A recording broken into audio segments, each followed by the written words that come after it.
Ce programme est financé par les amis et partenaires du ministère de Joyce Meyer. Vous voulez que Dieu vous utilise? Eh bien, écoutez ceci. Dieu veut faire des choses avec vous avant d'en faire à travers vous. Amen.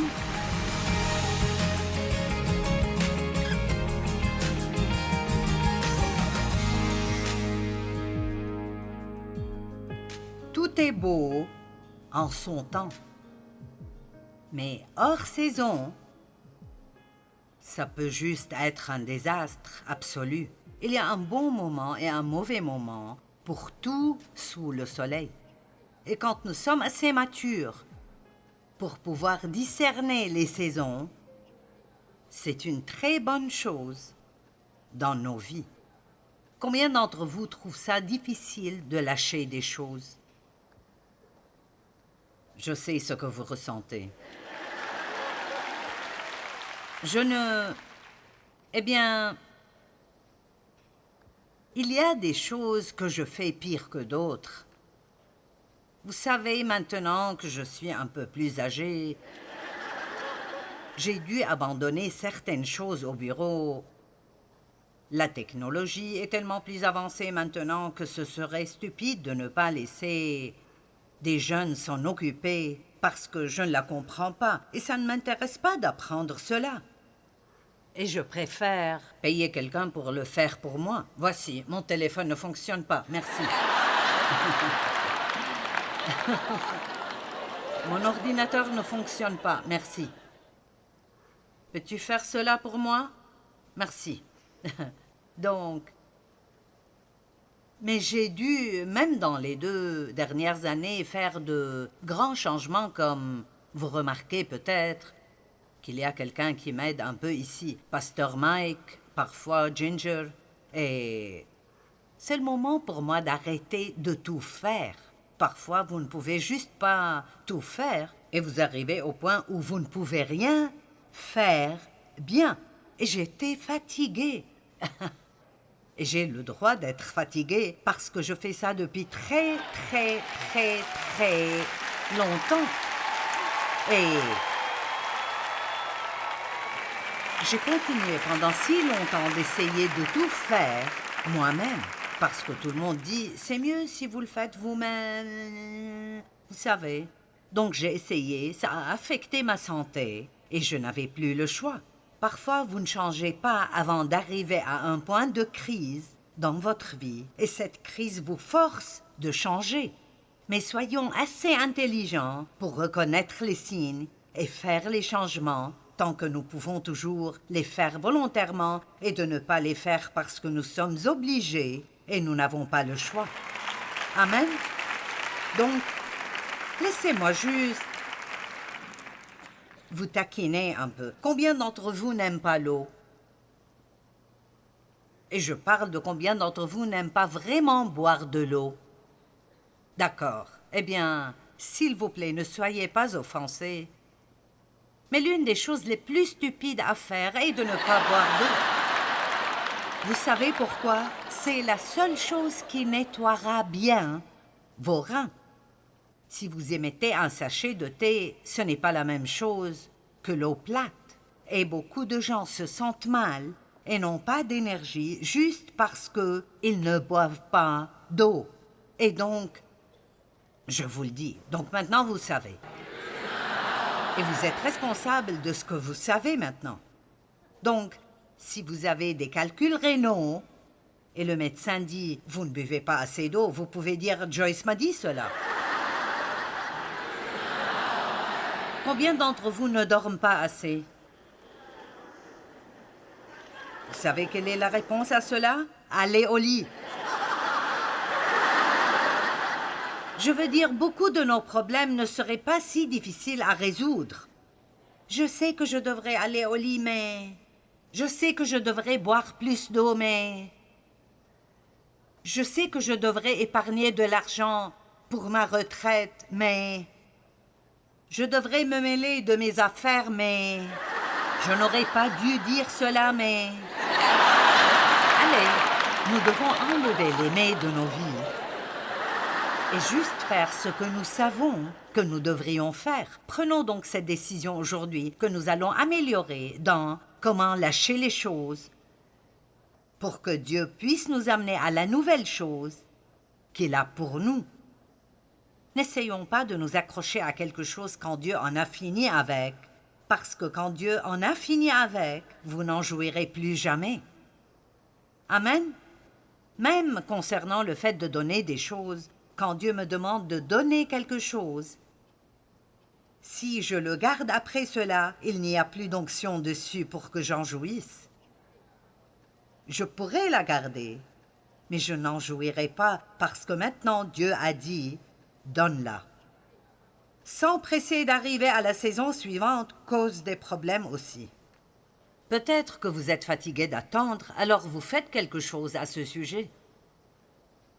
Ou peut-être que vous êtes à un travail que vous n'aimez pas et vous êtes fatigué d'attendre Dieu, donc vous décidez de démissionner. Souvent, nous sommes fatigués d'attendre et nous prenons des décisions insensées. Vous devez rester là jusqu'à ce que Dieu vous dise de partir. Et quand il vous dit de partir, alors vous devez vous en aller. J'avais un travail dans un ministère et on ne me traitait pas bien. Et je voulais tellement sortir de là et suivre ma propre voie. Mais je savais que Dieu ne voulait pas encore que je parte parce qu'il ne m'avait toujours pas dit de partir. Eh bien, quand Dieu m'a dit de partir, j'étais arrivée au point où je ne voulais plus partir. Donc, vous ne pouvez pas toujours faire ce que vous voulez faire. Maintenant, voici un exemple de s'empresser d'une saison à l'autre. Une année, nous avions un hiver très chaud. Eh bien, durant l'hiver, nous pensions que c'était génial. Il ne faisait même pas froid. C'est comme ne même pas avoir l'hiver. Et puis nous avons découvert au printemps qu'il n'avait pas fait assez froid pour tuer les insectes. Donc nous avions des insectes et plus d'insectes ce printemps. Et il y a eu une infestation de coccinelles. Vous savez, comme le pharaon a eu des grenouilles chez lui, des grenouilles dans ses fours, des grenouilles dans son lit, eh bien, nous avons eu des coccinelles partout et je n'exagère pas quand je dis que nous avions des centaines de coccinelles à la maison. Et vous savez, ceux qui ont des allergies n'ont pas aimé ça parce qu'il n'a pas fait assez froid pour tuer les choses qui les gênaient pendant le printemps. Donc, ça semble être amusant de pouvoir sauter une saison et arriver à celle d'après. Mais beaucoup de gens, par exemple, veulent sauter la saison où Dieu nous forge, nous réprimande et change des choses en nous et ils veulent aller directement d'être nés de nouveau à, vous savez, de grandes choses dans leur vie. Mais vous pouvez avoir assez de charisme pour arriver quelque part, mais pas assez de caractère pour vous y garder. Allez, voulez-vous que je le répète?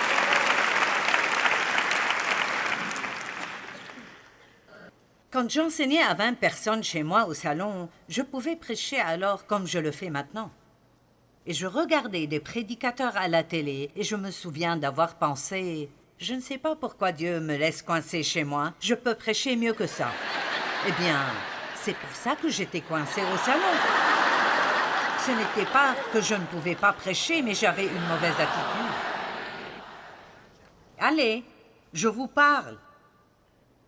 Vous êtes peut-être là à penser, eh bien, j'ai posé ma candidature pour faire partie de l'équipe de louanges et ils ne m'embauchent pas et je peux chanter mieux qu'eux. Eh bien, avant de changer d'attitude, vous resterez là où vous êtes. Parce que Dieu s'occupe plus de notre attitude et de notre caractère que de ce que nous pouvons faire pour impressionner les gens. Donc, si vous êtes vraiment doué et vous ne comprenez pas pourquoi Dieu ne vous utilise pas, vous devriez vérifier votre caractère. Demandez-vous, comment est-ce que je traite les gens? Comment suis-je quand il s'agit de critiquer et de juger d'autres personnes? Voilà les choses qui sont importantes pour Dieu. L'homme regarde l'extérieur, mais Dieu regarde le cœur. Amen. Et c'est pourquoi parfois Dieu utilisera quelqu'un et vous ne pourrez pas comprendre pourquoi il choisirait cette personne. Parce qu'elle n'est vraiment pas impressionnante du tout. Mais Dieu sait qu'elle a un cœur d'or. Notre vie intérieure est plus importante que notre vie extérieure. Écoutez, si nous passons autant de temps à être spirituellement prêts à sortir, au lieu de changer nos habits 5 fois et de nous mettre 1 kilo de maquillage. Allez, peut-être que je devrais parler à ce côté.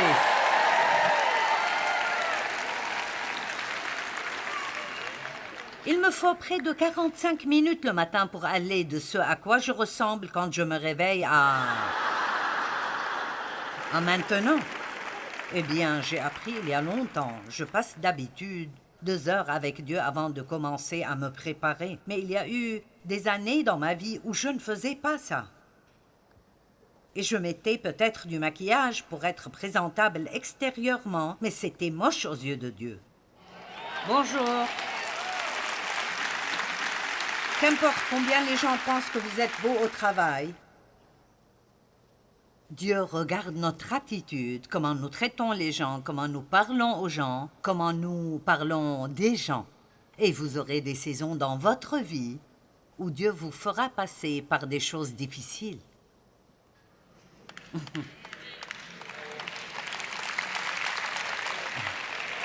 Des saisons de réprimande, des saisons où rien n'arrive comme vous le voulez, juste pour voir comment vous agissez.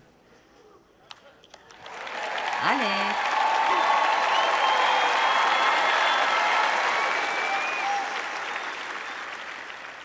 Allez, j'ai presque fini. Je serai peut-être fougueuse. On ne sait jamais. Labourer la terre en friche. Il y a des saisons de labourage. Imaginez si vous étiez un champ plein de boue qui n'a jamais été labouré, et tout d'un coup, un fermier vient avec une charrue et commence à le labourer. Je pense que ce ne serait pas agréable. Et la terre en friche dans votre vie, la terre dure et pleine de pierres dans votre vie, doit aussi être labourée. Vous voulez que Dieu vous utilise? Eh bien, écoutez ceci. Dieu veut faire des choses avec vous avant d'en faire à travers vous. Amen. Oh mon Dieu, si seulement je pouvais vous expliquer ce que j'ai dû traverser pour pouvoir être là aujourd'hui. Oh mon Dieu, j'avais une si mauvaise attitude à cause de la façon dont j'ai été traitée. Je m'apitoyais sur moi-même. J'étais rebelle spécialement envers n'importe quelle sorte d'autorité masculine.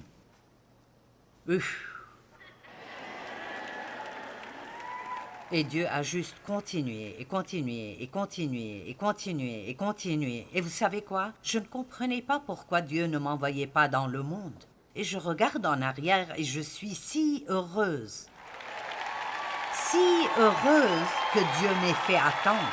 Je suis si heureuse qu'il ne m'ait pas laissé être dans une position où je me serais couvert de ridicule et où j'aurais fait honte à son nom. Ne soyez pas si pressés d'arriver là où vous allez. Prenez le temps de laisser Dieu faire ce qu'il veut faire en vous.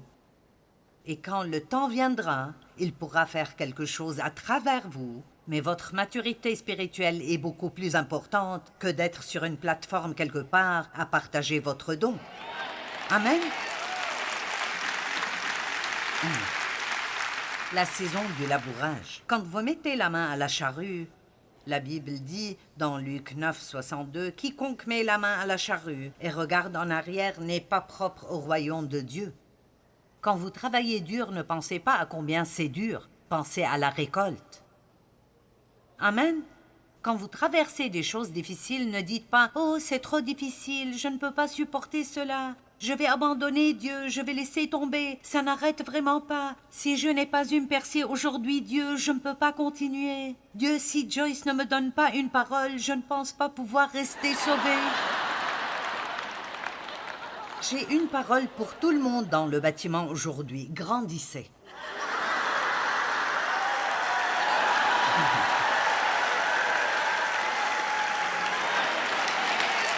Et je le dis à moi-même aussi. Et je ne vous dis jamais rien que Dieu ne m'a pas dit à moi. Amen. La Bible dit que nous devons labourer dans l'espérance. Et l'espérance est une attente que quelque chose de bien arrivera avec vous à n'importe quel moment. J'aime cela. Nous devrions vivre avec une telle attente. Et quand les choses sont difficiles dans nos vies, nous devons traverser cela avec l'espérance. Nous devons dire « Toutes choses concourront pour le bien ». Ceci arrive pour une raison.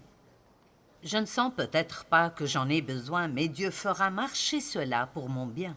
Ceci m'aidera à grandir et à maturer. C'est de l'expérience que je pourrai utiliser plus tard dans la vie. Amen. Il n'y a rien de meilleur que l'expérience. Vous savez, vous croyez ce que je dis parce que vous savez que j'ai traversé les choses dont je vous parle maintenant. Je n'ai pas juste acheté un livre de sermons et je n'invente pas ces messages. J'ai vécu ces choses. Et quand je vous dis que Dieu fera que toute chose concourt pour votre bien si vous lui faites confiance, je sais par expérience que Dieu fera que toute chose concourt pour votre bien. Quand je vous dis que si vous n'abandonnez pas et vous ne laissez pas tomber, le temps de la récolte arrivera, je peux vous promettre que votre temps de récolte arrivera. Vous pouvez labourer dans l'espérance. 1 Corinthiens 9, 10. Oui, c'est à cause de nous qu'il a été écrit que celui qui laboure doit labourer avec espérance, et celui qui foule le grain, fouler avec l'espérance d'y avoir part. J'aime ça.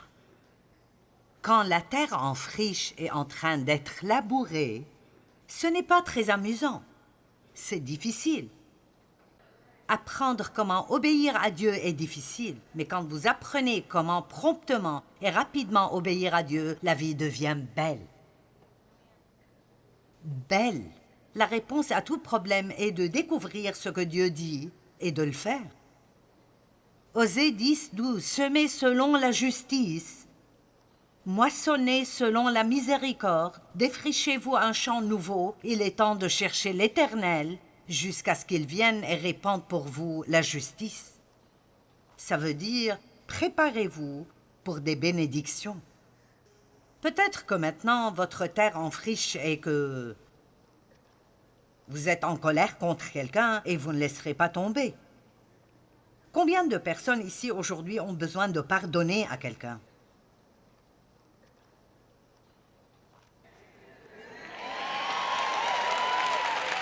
D'accord. Laissez-moi vous dire quelque chose. Le plus grand problème que nous avons en tant que croyants est le manque de pardon, de rester offensé, d'être en colère contre les gens. Je veux dire, c'est le problème numéro 1 dans l'Église. Si nous apprenions tous comment pardonner rapidement comme Christ nous pardonne, allez.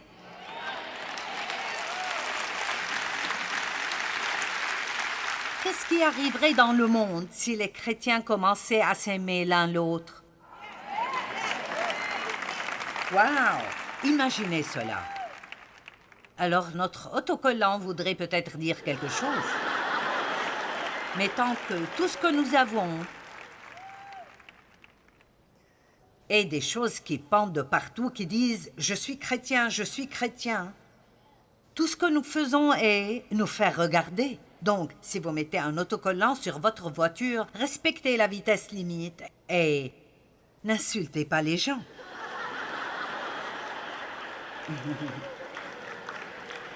Allez, vous n'aimerez peut-être pas tout ce que je dis, mais vous ne serez pas confus.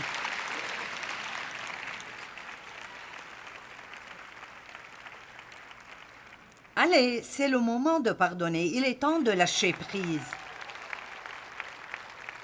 Il est temps de dépasser et de continuer votre vie. Eh bien, tu ne sais pas ce qu'ils m'ont fait. Non, je ne sais pas ce qu'ils vous ont fait, mais je sais ce qu'on m'a fait. Et je sais ce qu'on a fait à beaucoup d'autres personnes. Et je sais ce que nous avons fait à Jésus.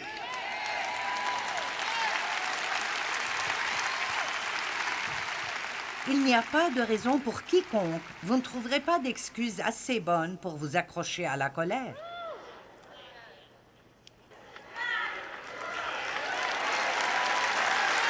Allez, vous ne pouvez pas trouver d'excuses. Tu ne sais juste pas. Mais vous voyez, ce qui vous est arrivé est important. Mais écoutez bien, quand vous pardonnez, vous ne faites pas une faveur à votre ennemi, vous vous aidez vous-même. Oui, j'ai écrit un livre sur le pardon et je l'ai appelé « Faites-vous une faveur et pardonnez ». Nous nous aidons nous-mêmes quand nous obéissons à Dieu. Tout ce que Dieu nous dit de faire, vous dites « Mais je ne peux pas dépasser ça. » D'accord, peut-être que vous ne pouvez pas dépasser vos émotions, mais je vous dirai ce qui arrivera si vous commencez à prier pour les personnes contre qui vous êtes en colère et voyez combien vous pouvez les haïr.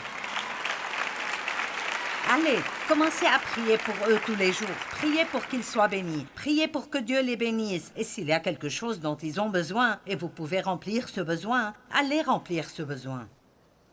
Même si votre chair trouve cela dégueulasse, allez et faites-le. Parce que c'est comme ça que vous brisez la puissance de Satan dans vos vies quand vous commencez à agir comme Jésus. Amen.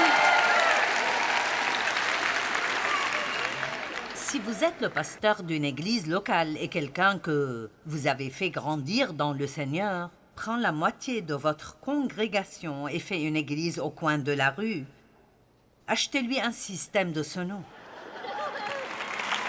Allez, l'amour ne périra jamais. La haine, le ressentiment, l'amertume périront toujours, mais l'amour ne périra jamais. Dieu nous a donné une arme comme aucune autre, et c'est l'arme de l'amour. Et non seulement cela, c'est vraiment amusant. C'est amusant de rendre le diable furieux et de le faire vous regarder aimer quelqu'un qui vous a maltraité. Houhou! Dans quelle saison êtes-vous maintenant? Ou est-ce que Dieu vous enseigne à être moins égoïste? Pas de réponse, d'accord. Et à propos d'être plus discipliné?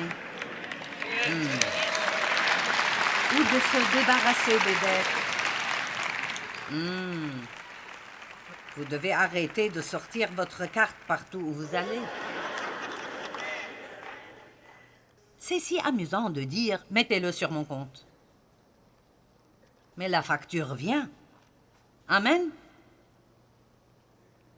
Est-ce que Dieu vous dit que c'est le moment de vous occuper de votre santé et de prendre soin de vous-même? Peut-être que Dieu vous dit d'arrêter de manger des saletés tout le temps. Ne combattez pas les saisons de votre vie et rappelez-vous ceci. Ne pensez pas pouvoir toujours faire ce que vous avez toujours fait, parce que les choses devront changer. Et quand elles changent, ne résistez pas. Ça vous rend juste misérable si vous résistez.